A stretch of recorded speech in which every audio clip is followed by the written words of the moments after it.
नमस्कार, मी रूपम रेसिपीमध्ये तुमचं मनापासून खूप खूप स्वागत करते. तुम्हा सर्वांना दिवाळीच्या ॲडव्हान्समध्ये खूप खूप शुभेच्छा. ही दिवाळी तुम्हाला खूप सुख, समृद्धी, आरोग्याची जावो ही सद्गुरूचरणी प्रार्थना. तर आज आपण दिवाळीची सिरीज सुरू करतो आहे. दिवाळीमध्ये आपण जास्त प्रमाणात मैद्याचा वापर करून दिवाळीचे पदार्थ बनवतो. ह्या सिरीजमध्ये मी तुम्हाला गव्हाचे पीठ वापरून काही दिवाळीचे पदार्थ बनवायला शिकवणार आहे. तर आजची आपली पहिली रेसिपी आहे करंजी. चला मग आजच्या व्हिडिओला सुरुवात करूया. आपण 1.5 गोटा खोबऱ्याचा घेतलेला आहे. हे खोबरं आहे ते अशा पद्धतीने खिसून घ्यायचं आहे. खिसताना काळजी घ्यायची, जास्त जाड खिसायचा नाही आहे. ज्या पद्धतीने मी तुम्हाला खिसणी दाखवलेली आहे तेवढे होल पाहिजेत खिसणीचे. अशाच पद्धतीने खोबरं खिसायचं आहे. जास्त जाड जर आपण खोबरं खिसलं तर करंजीतून बाहेर येऊ शकतं, करंजी फुटू शकते. तर आपण खोबरं खिसून घेतलेलं आहे. आता 2 वाट्या आपण अगदी बारीक रवा घ्यायचा आहे. एका कढईमध्ये साजूक तूप घालायचं आहे, एक 3 ते 4 चमचे. सुरुवातीला तेवढं घालायचं आहे, नंतरने थोडंसं लागलं तर परत एकदा त्याच्यामध्ये साजूक तुपाचा वापर करायचा आहे. 2 वाट्या आपण घेतलेला आहे बारीक रवा, तो त्या तुपामध्ये टाकलेला आहे आणि अगदी खमंग छान लाल होईपर्यंत भाजून घ्यायचं आहे. मी जे सारण तुम्हाला दाखवते त्या पद्धतीने जर सारण बनवलं तर करंजी अगदी अप्रतिम होते, खूप सुंदर लागते, खायला अगदी चविष्ट लागते. अशा पद्धतीने आपण रवा आहे तो छान भाजून घेतलेला आहे. एवढा ओलसर रवा राहिला पाहिजे तेवढ्या प्रमाणात त्याच्यामध्ये साजूक तुपाचा वापर करायचा आहे. आता रवा काढून घेऊया आणि त्याच कढईमध्ये खोबरं आपण भाजून घेऊया. खोबरं भाजताना तूप घालायचं नाही आहे, फक्त कोरडंच खोबरं भाजून घ्यायचं आहे. खोबरं पण छान लाल होईपर्यंत भाजायचं आहे. एकसारखं हलवायचं आहे, करपू द्यायचं नाही आहे.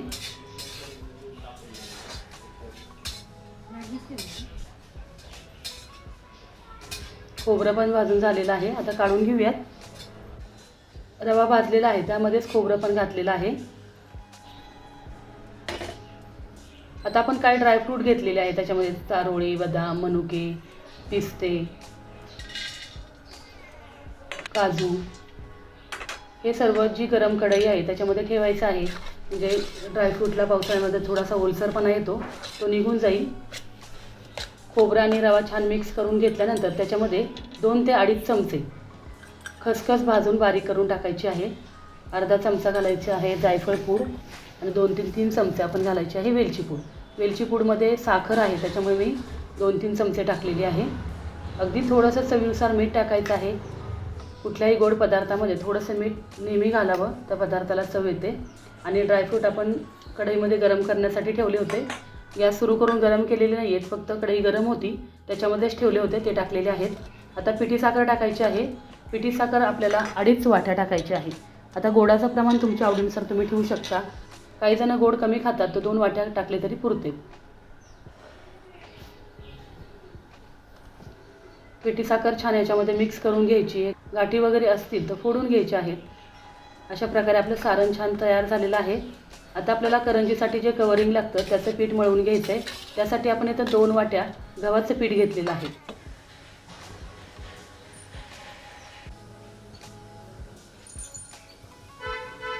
आणि अर्धी वाटी बारीक रवा घेतलेला आहे.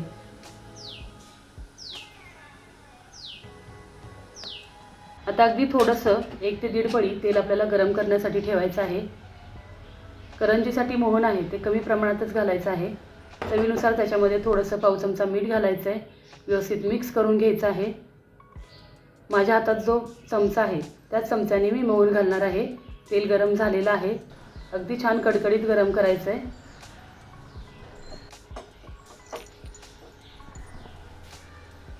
अगदी छोटा चमचा आहे, जास्त मोठा नाही आहे किंवा जास्त खोलगट नाही आहे.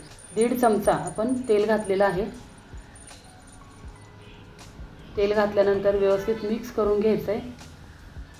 तुम्हाला जरी तेलाचा अंदाज नाही कळाला तर तुम्हाला मी दाखवते अशाप्रमाणे त्या पिठाचा मुटका तयार झाला पाहिजे.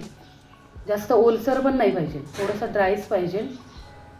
आता अगदी थोडं थोडं पाणी घेऊन हे पीठ आपल्याला छान मळून घ्यायचं आहे.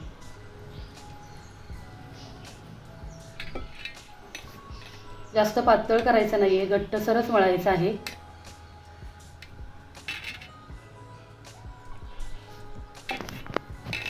अशा पद्धतीने पीठ छान मळून घेतलेलं आहे. एवढं घट्टसर तुम्हाला हे पीठ ठेवायचं आहे, तुम्हाला दिसत असेल. आता एक ओलं कापड टाकून एक 15 ते 20 मिनटं छान भिजून द्यायचं आहे.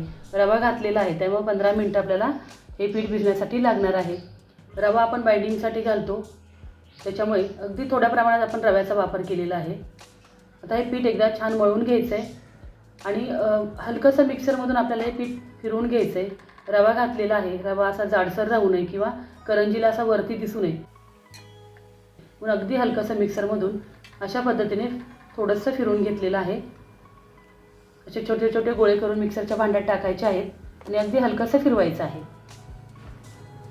मिक्सरमधून फिरवल्यानंतर सुद्धा छान हे पीठ आपल्याला अशा पद्धतीने मळून घ्यायचं आहे. अगदी वाटलंच तर थोडासा पाण्याचा हात घेऊन हे पीठ मळायचं आहे आणि एवढं घट्टसर मळून घ्यायचं आहे. आता त्याचे एकसारखे आपण गोळे तयार करून घ्यायचे आहेत.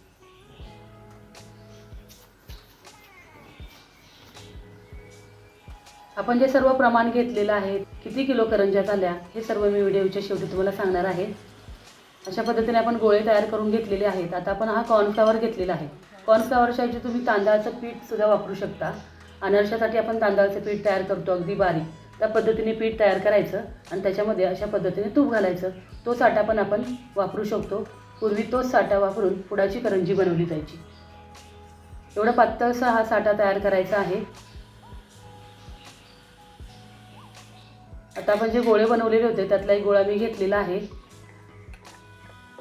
अगदी थोडंसं गव्हाचं पीठ लावून छान ह्या पोळ्या लाटून घ्यायच्या आहेत. मी सुरुवातीला तुम्हाला लेअरवाल्या करंज्या करून दाखवणार आहे. अगदी वेगळ्या पद्धतीच्या लेअरवाल्या करंज्या करण्यासाठी मला एकसारख्या 2 पोळ्या करून घ्यायच्या आहेत. अशा पद्धतीने अगदी पातळ अशा 2 पोळ्या तयार करून घ्यायच्या आहेत. त्या व्हिडिओमध्ये मी तुम्हाला 2 प्रकारच्या करंज्या शिकवणार आहे. एक साधी करंजी आणि एक लेअरवाली करंजी.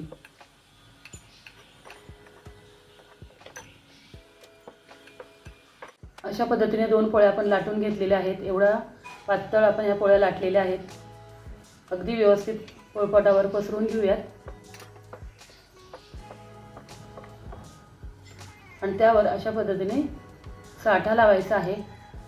तुम्ही साठा लावण्याच्या 2 पद्धती आहेत. तुम्ही तूप गरम करून एका साईडला ठेवून कॉर्नफ्लॉवर एका साईडला ठेवायचा आणि सुरुवातीला तूप चोळायचं आहे आणि त्यानंतर कोरडा कॉर्नफ्लॉवर त्याच्यावर टाकून साठा लावू शकता. 2 पद्धतीने साठा लावला तरी करंज्या छान होतात, पण मी या पद्धतीने तुम्हाला साठा लावून दाखवलेला आहे. मागच्या दिवाळीमध्ये मी अजून वेगळ्या प्रकारच्या तुम्हाला करंज्या मैद्याच्या करून दाखवलेल्या होत्या, रव्याच्या करून दाखवलेल्या होत्या. त्याच्यामध्ये मी साठा लावण्याची पद्धत वेगळी दाखवलेली आहे. अशा पद्धतीने एकावर एक 2 पोळ्या ठेवून साठा लावून त्याचा रोल तयार करून घ्यायचा आहे. अगदी घट्टसर रोल बनवायचा आहे आणि आपण ज्या पोळ्या लाटतो त्या अगदी पातळ लाटायच्यात, म्हणजे आपल्या लेअर आहेत ते अगदी पातळ होतात आणि अशा पद्धतीने कट करून घ्यायचे आहेत.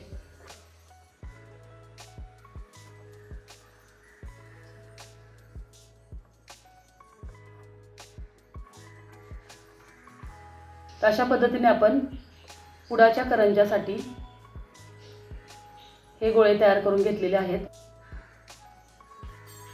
आता आपण साध्या करंजीसाठी लाट्या तयार करून घेणार आहे. त्यासाठी आपण एक कणकेचा गोळा घेतलेला आहे, त्याला अशा पद्धतीने थोडासा लाटून घेतलेला आहे. त्याच्यानंतर अगदी थोडासा साठा लावलेला आहे आणि व्यवस्थित रोल करून अशा पद्धतीने त्याला आपण फिरवून घेतलेला आहे.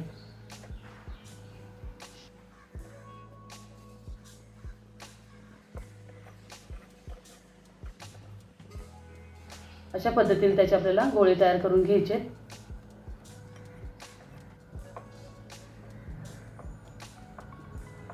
आता आपण सुरुवातीला साध्या करंजीच्या लाट्या लाटून घेऊयात.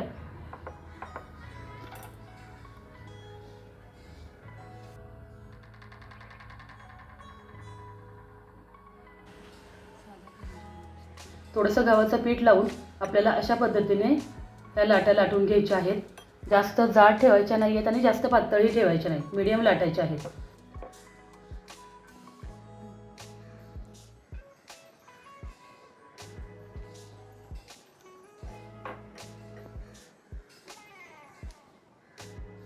अशा सर्व आपण साध्या करंजीच्या लाट्या लाटून घेतलेल्या आहेत.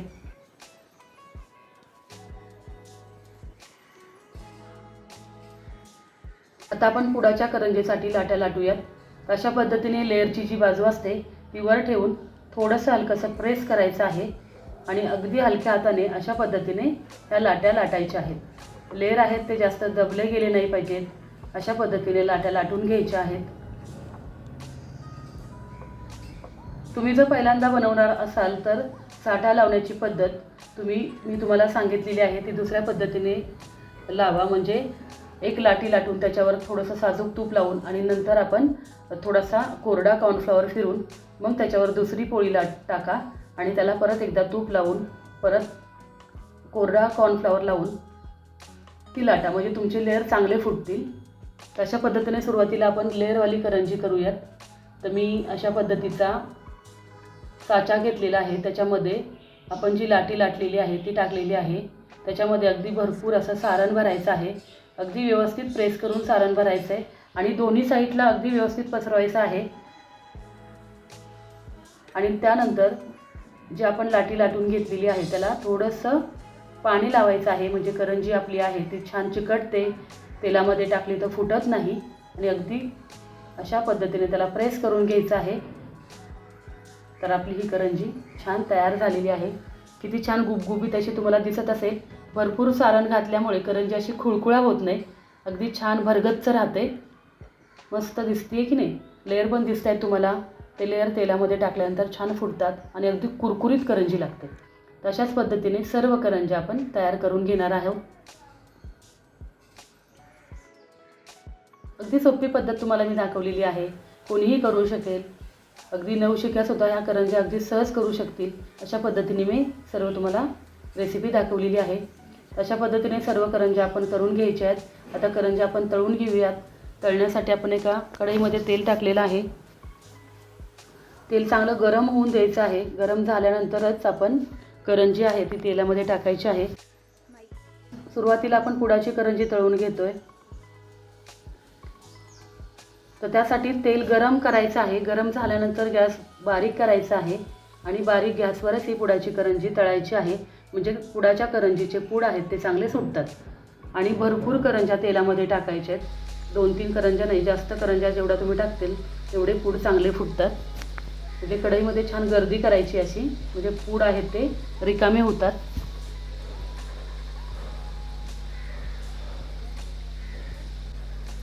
थोडंसं पळीनी म्हटलं तरी तुम्ही तेल असं वरून सोडू शकता, म्हणजे पूड आहेत ते अजून मोकळे होतात।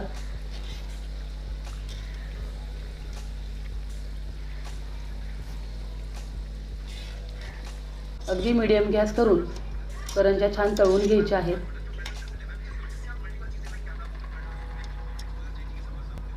या पुडाच्या करंज्या खूप खुसखुशीत होतात, अगदी खारीसारख्या लागतात। तुम्हाला दिसत असतील लेअर फुटलेले आहेत करंजीला, मस्त अशा चाळणीमध्ये काढून घ्यायचे आहेत, म्हणजे त्यातलं जर तेल असेल ते निथळून जाईल। तशाच प्रकारे सर्व करंज्या आपण तळून घेणार आहे।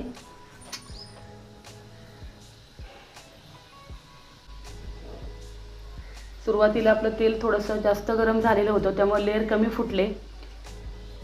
लेअरवाल्या करंज्यासाठी नेहमी तेल जास्त गरम करू द्यायचं नाही आहे किंवा मोठ्या फ्लेमवर तळायच्या नाही आहे। सुरुवातीला मंद फ्लेमच करून करंज्या तळायच्या असतात, म्हणजे त्याचे लेअर आहेत ते सुट्टे होतात।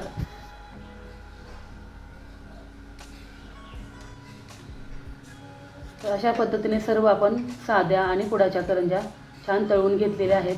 मस्त दिसत आहेत की नाही आणि छान गुबगुबीत पण आहेत, अगदी छान लेअर पण फुटलेले आहेत करंजीला, अगदी कुरकुरीत। तुम्ही 8-15 दिवस जरी ठेवल्या तरी करंज्या नरम पडत नाहीत।